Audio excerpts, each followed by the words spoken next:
ஊழலற்ற ஆட்சியை கொண்டு செல்வதற்கு உள்ளூராட்சி மன்றங்கள் அரசாங்கத்துடன் இணைந்து செயல்பட வேண்டும். இதன்போது எவரேனும் மோசடிகளில் ஈடுபட முற்பட்டால் அதற்கு நாம் ஒருபோதும் இடமளிக்கப் போவது இல்லை என அமைச்சரவை பேச்சாளர் அமைச்சர் நலிந்த ஜெயதிச தெரிவித்தார்.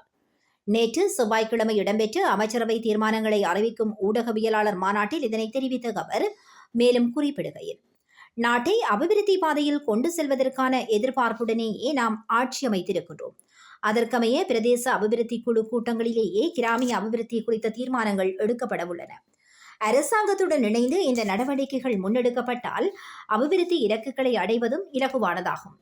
ஊழல் மோசடிகளை ஒழித்து ஆட்சியை முன்னெடுத்துக் கொண்டிருக்கும் இவற்றுக்கு எதிராக எவரேனும் செயல்படுவார்களாயின் அது அரசாங்கத்தின் கொள்கைக்கு முரணானதாகும். அது மாத்திரமன்றி அது நாட்டுக்கு இழைக்கப்படும் துரோகமாகும். எனவே ஊழல் மோசடிகளில் ஈடுபடாத எவரும் ஜனாதிபதியின் கருத்து தொடர்பில் கலவரமடைய தேவையில்லை.